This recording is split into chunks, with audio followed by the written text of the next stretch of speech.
Welcome to Simplified UPSC by PPP, where we listen, learn, and grow together.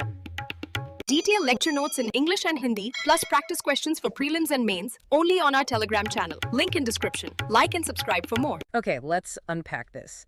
How does the world even begin to manage the ultimate collective action problem saving the climate? It's a huge question. Yeah, we're talking about an issue where the causes are global, the impacts are devastatingly local, and the solution, well, it demands a governance structure that spans decades. And it has to use cutting-edge science and build market mechanisms that are constantly evolving. I mean, it is the ultimate test of international diplomacy, isn't it? It needs more than just scientific consensus.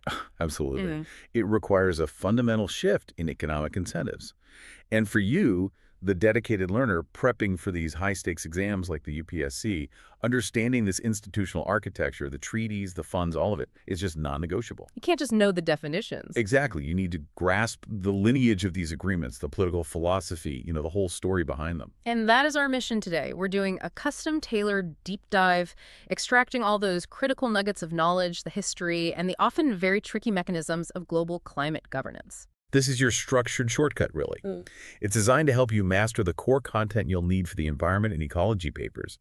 And we're leveraging the framework from some really detailed preparation materials. I'll be here to set the context, and you're here to provide that deep analytical detail. Right. I'll connect the dense acronyms and complex protocols to the bigger geopolitical and economic picture, making sure you internalize the why behind every major shift, from Kyoto's top-down approach to the bottom-up commitments we see in Paris. Perfect.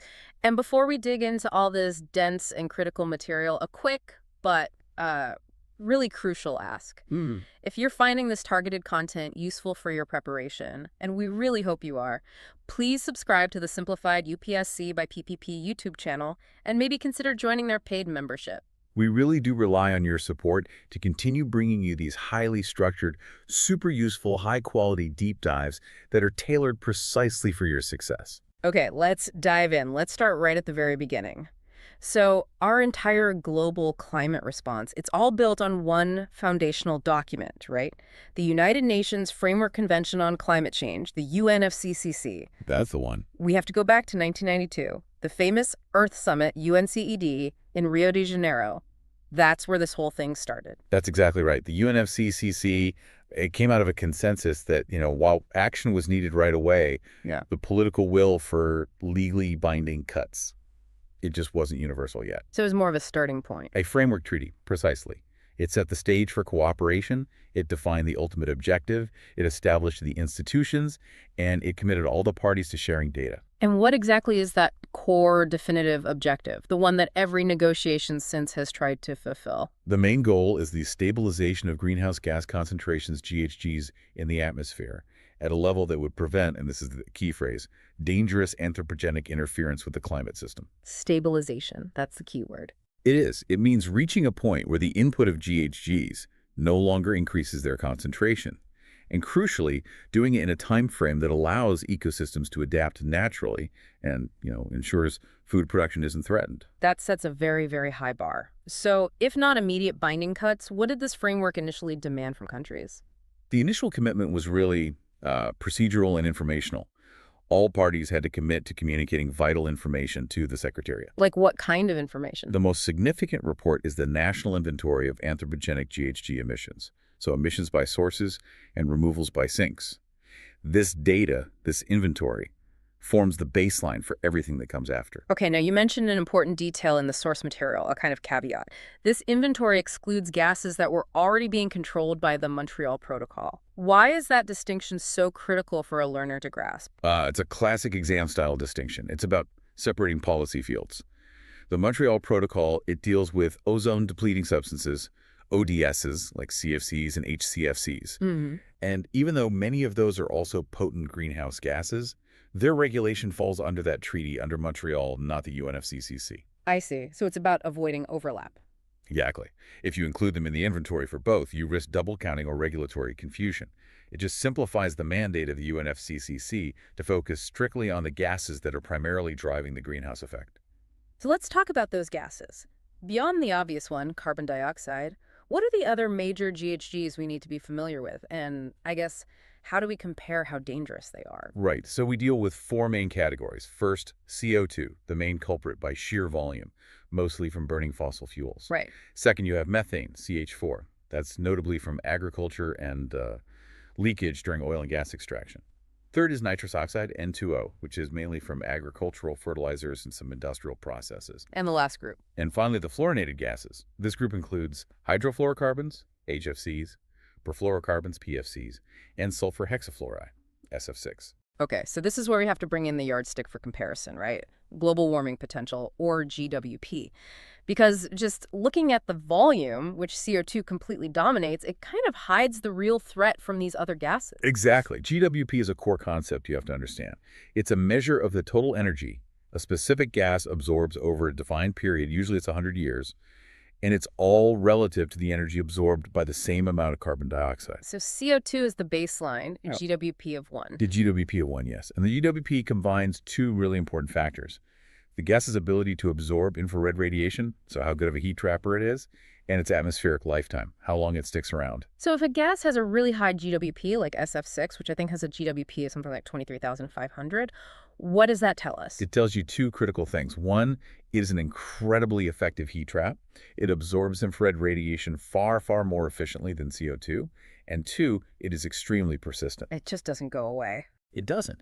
SF6 is the most potent GHG we know of, and it can persist in the atmosphere for thousands of years. So the fluorinated gases in general are the most potent and longest lasting.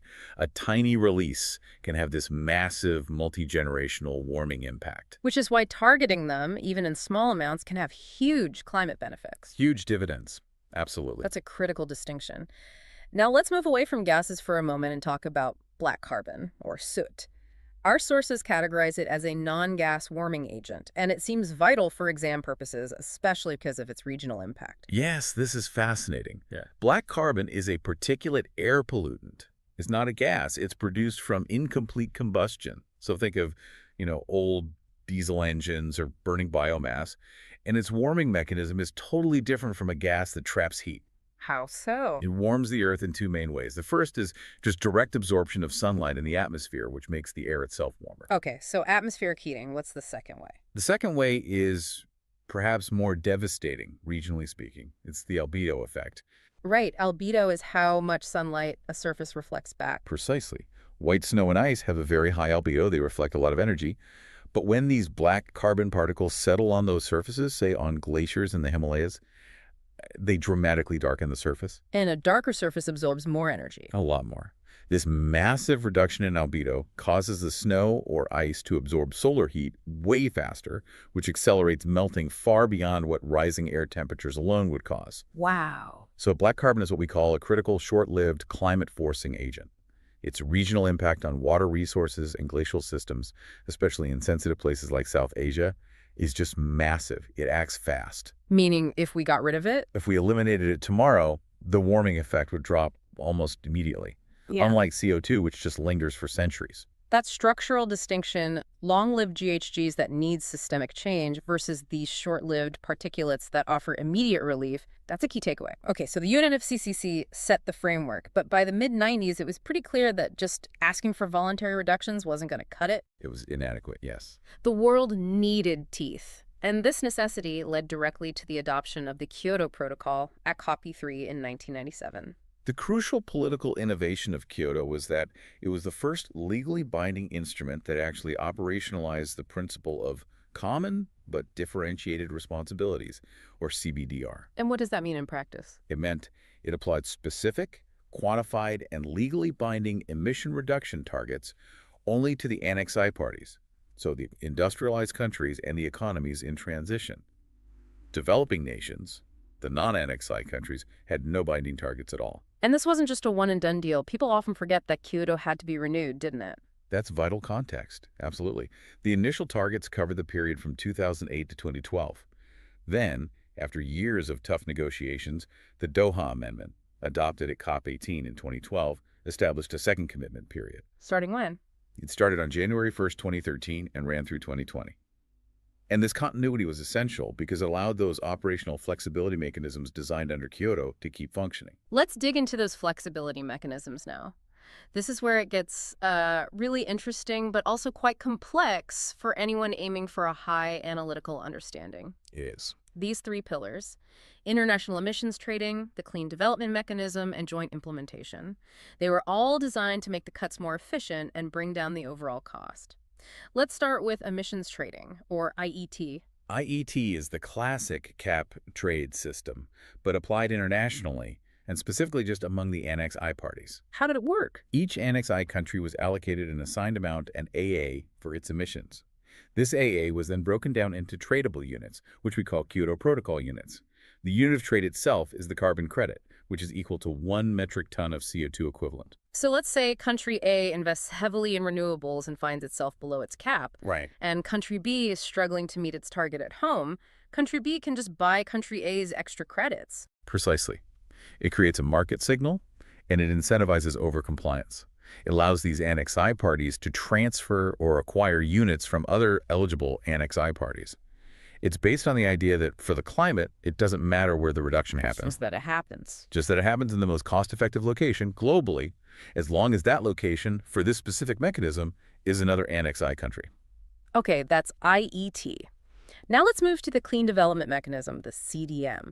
This is probably the most famous and maybe the most politically sensitive of the three because it bridges that divide between Annex I and non-Annex I countries. It does. Sure. The CDM allows Annex B parties, so developed countries with binding targets, to invest in and implement emission reduction projects in developing countries, the non-Annex B parties. And in return for that investment, In return, they receive certified emission reduction credits, or CERs. the theory behind it is pretty clear. Developed nations get access to cheaper ways to reduce emissions, and developing nations get investment, technology transfer, sustainable development. It sounds like a perfect system. But the CDM was full of controversy, wasn't it? It absolutely was. Yeah. While the structure is appealing, the mechanism faced a lot of scrutiny. This is a critical point for any advanced analysis. The core concept that the CDM relies on is something called additionality. Additionality, what does that mean? A project has to prove that the emission reduction it achieved would not have happened anyway without the CDM financing. That sounds like a massive regulatory hurdle. How do you prove a counterfactual that something wouldn't have happened? It led to huge administrative complexity and sometimes real credibility issues.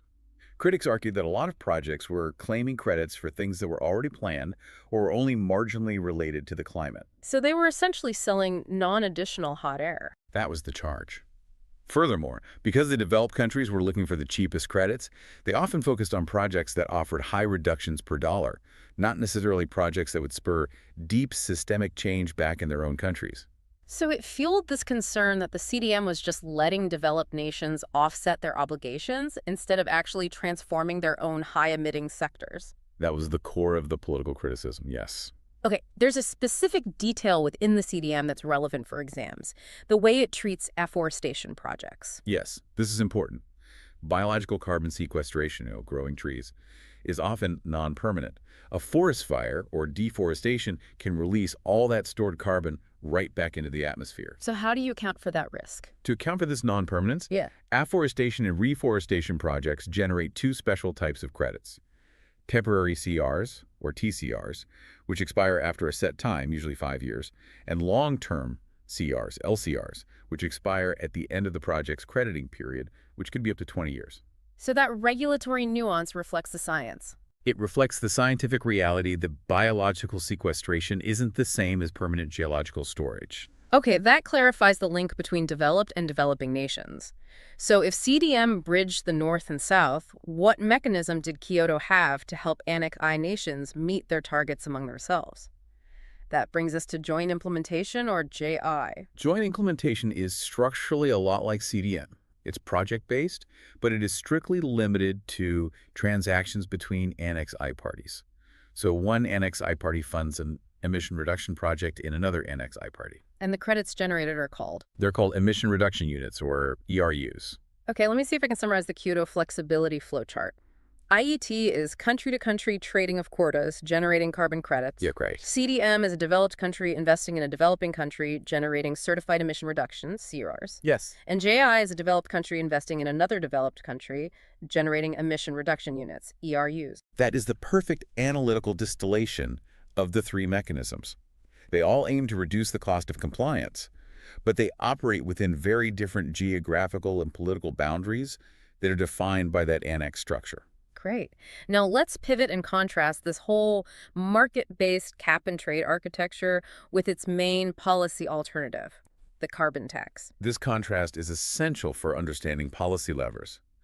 Kyoto was all about quantity certainty, a fixed cap on emissions, and let the price of credits fluctuate.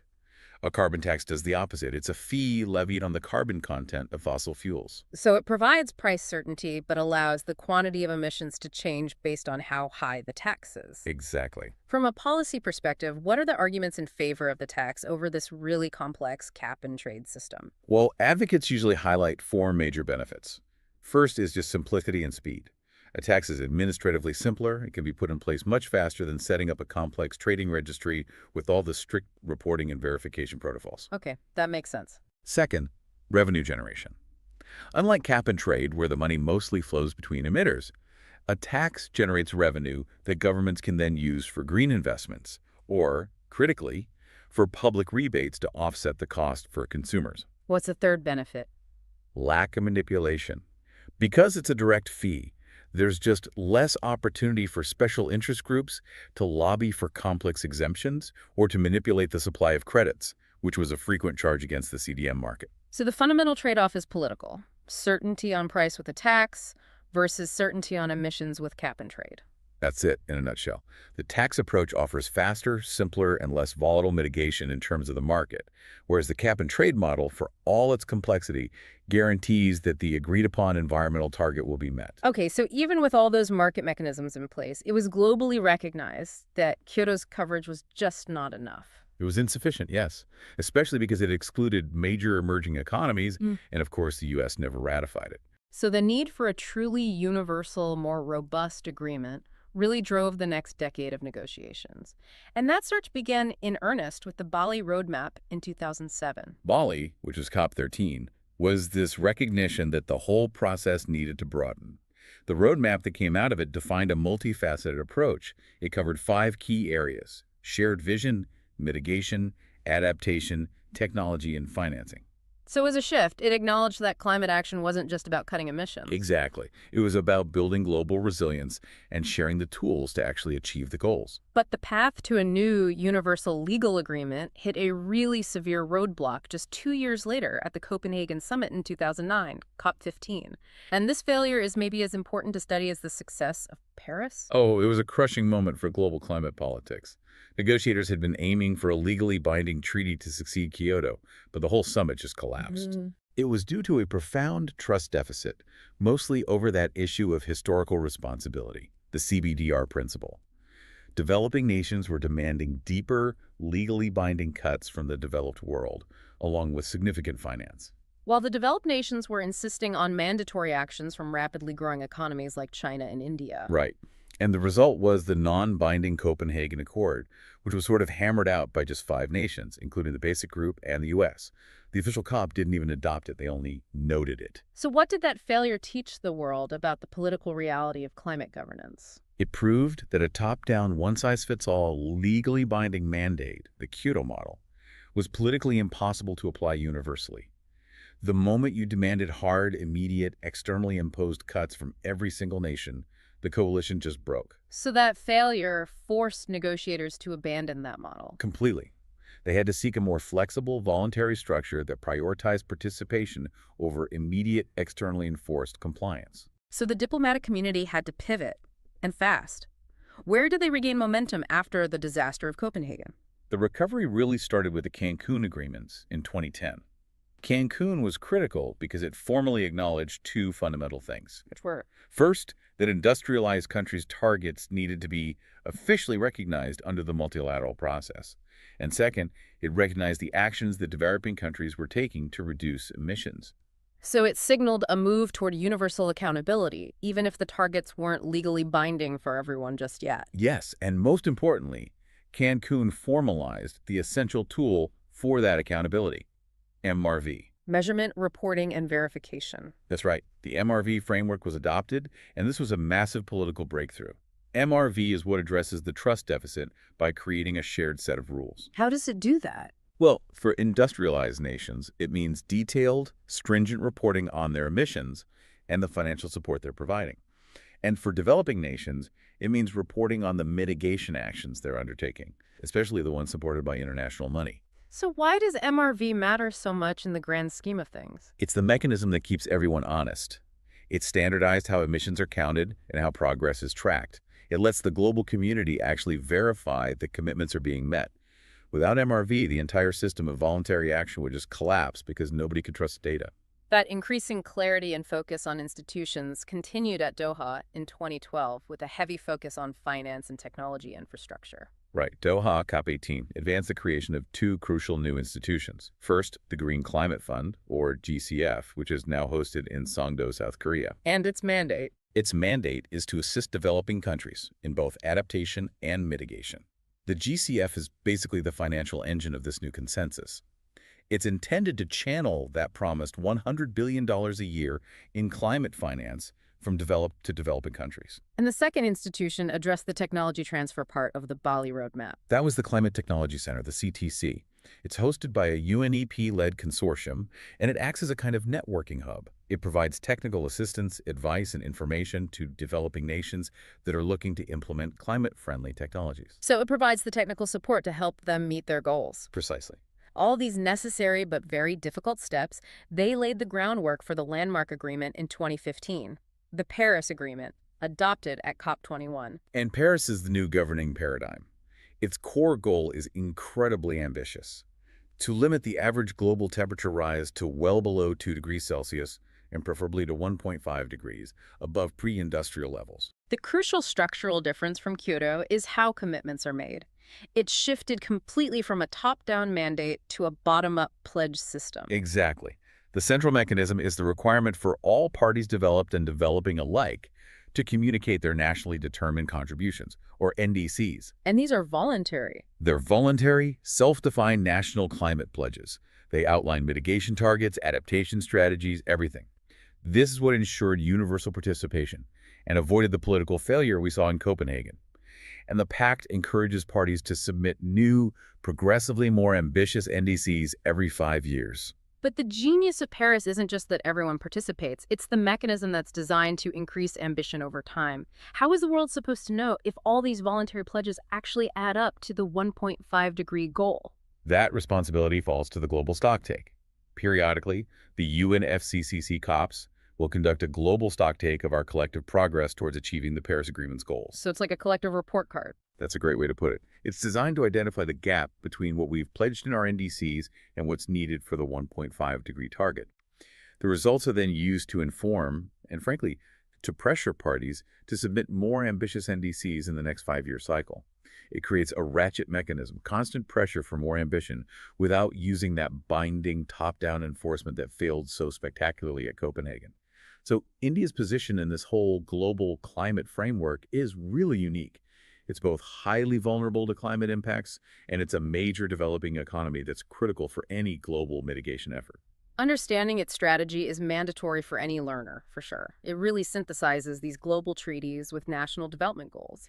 And India consistently anchors its policy in that principle of equity, emphasizing that its primary focus has to be on adaptation, given its immediate developmental needs and its much lower historical contribution to emissions. That historical context is brought up a lot. I think India's per capita emission in 2010 was something like 1.91 metric tons of CO2 equivalent, which is way lower than the global average. Significantly lower. And this reinforces India's argument that developed nations have to lead the mitigation effort, and that global solutions must respect the limited carbon space that developing nations need to grow their economies. Right, to lift populations out of poverty. Which is why India strongly advocates for collaborative research and for treating access to IPRs, intellectual property rights, related to green technologies as global public goods. So let's detail the heart of India's commitment, The specific INDC goals that were communicated under the Paris Agreement, these target 2030 from a 2005 baseline. India's INDC goals are three-pronged. The first is an economic intensity target, to reduce the emissions intensity of its GDP by 33 to 35%. Which means linking emission cuts directly to economic growth, using energy far more efficiently. Exactly. The second goal relates to the energy mix, which is crucial given India's massive energy demands. What is it? The second goal is structural, to achieve about 40% cumulative electric power installed capacity from non-fossil fuel-based energy resources. And this massive shift, which is mostly powered by solar and wind, is contingent on getting support through technology transfer and low-cost international finance.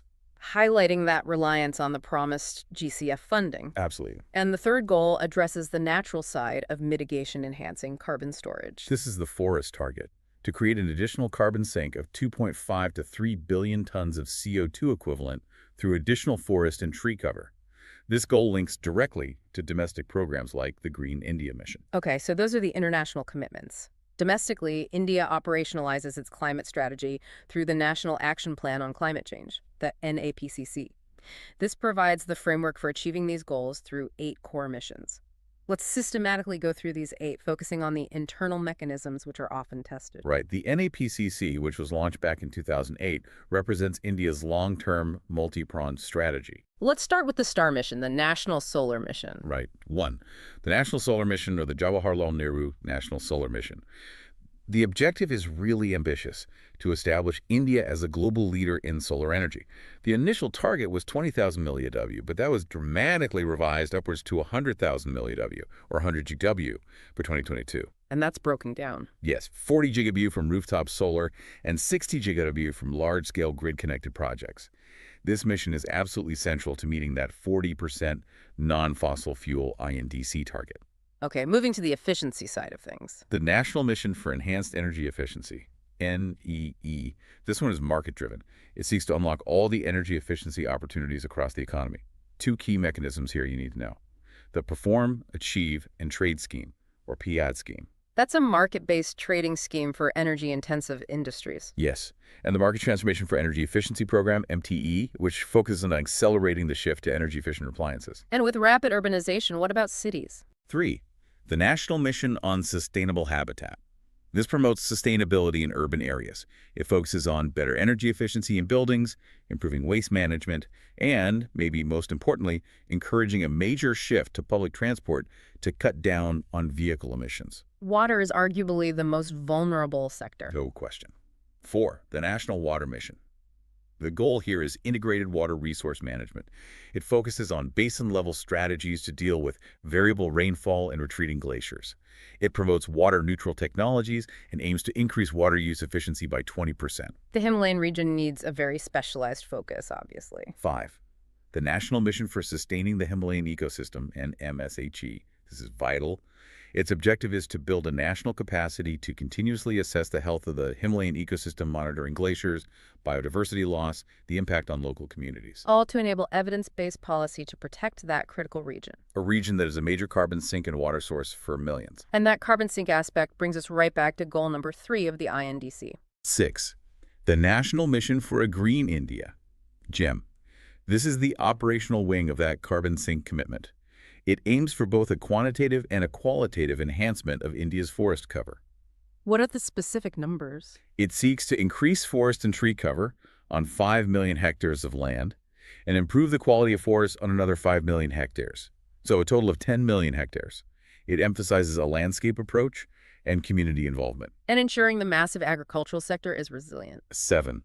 The National Mission for Sustainable Agriculture, NMSA. This addresses the need for growth in dryland agriculture, which is extremely climate sensitive.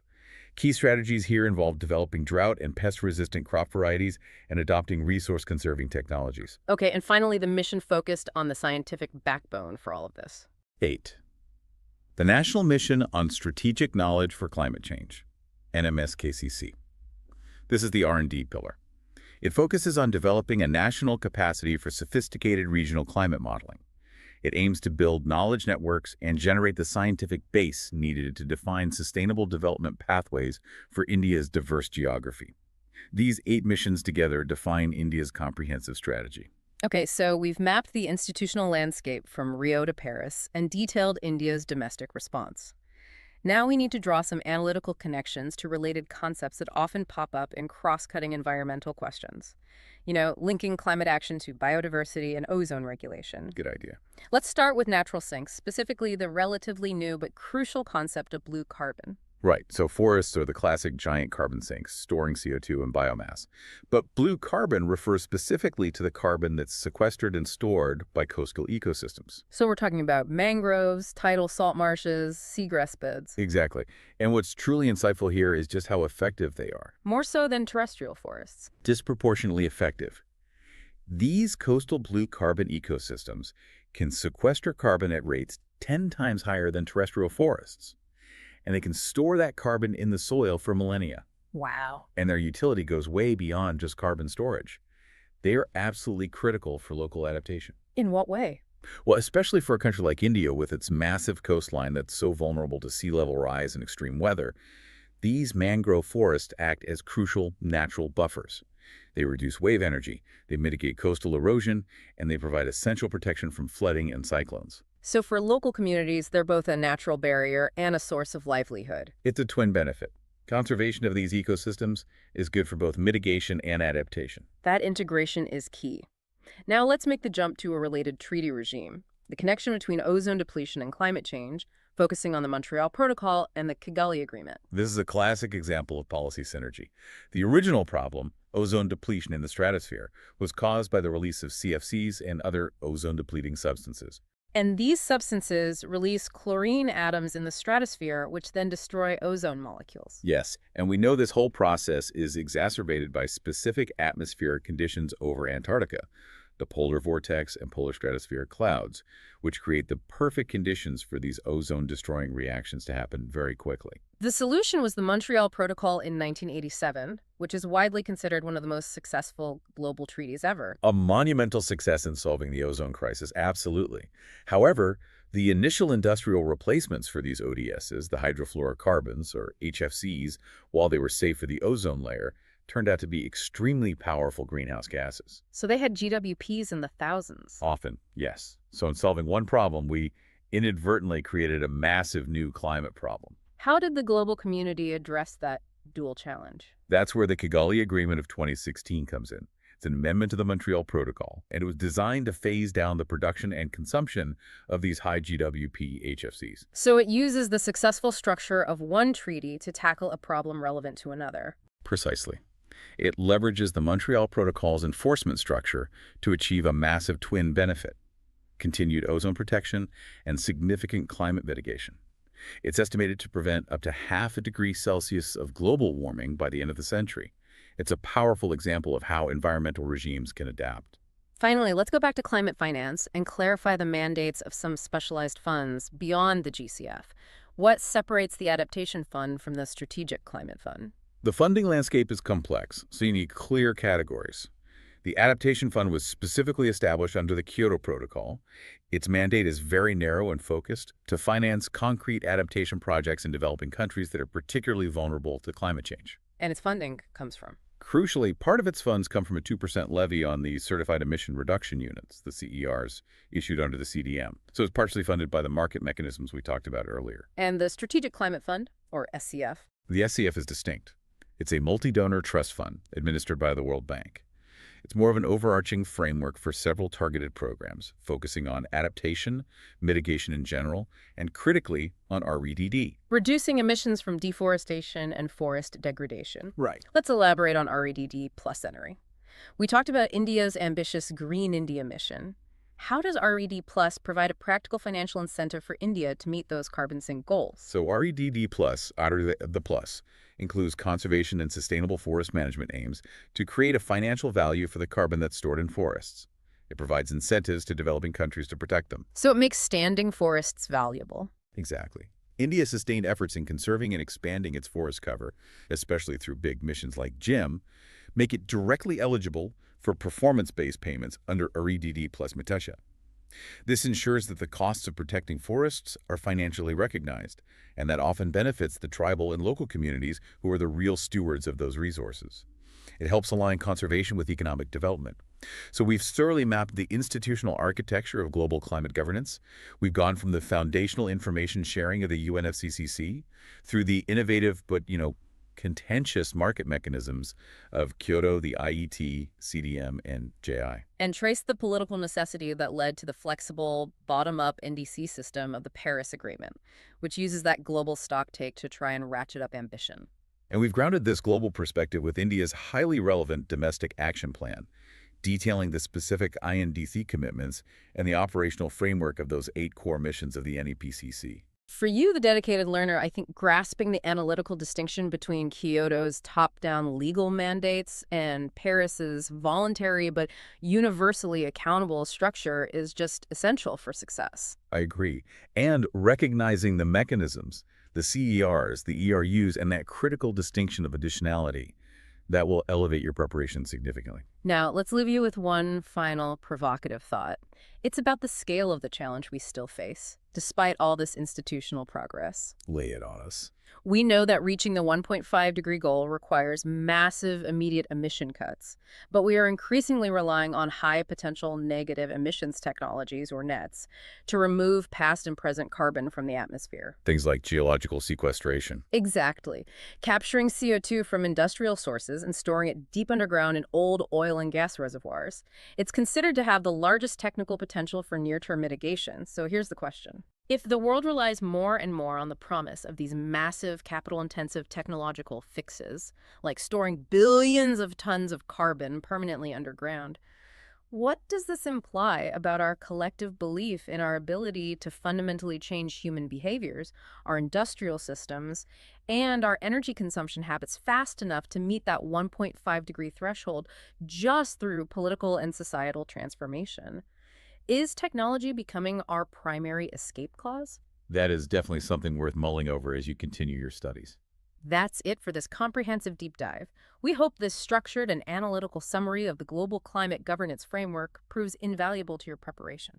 And to make sure you keep getting these highly valuable summaries and expert insights, specifically tailored for your needs, please subscribe and join the paid membership of the Simplified UPSC by PPP YouTube channel. Support their efforts so they can continue to provide this super useful content for your competitive exam preparation. Good luck with your studies. Thanks for watching. Follow us on Telegram and Instagram. Don't forget to like, share, and subscribe.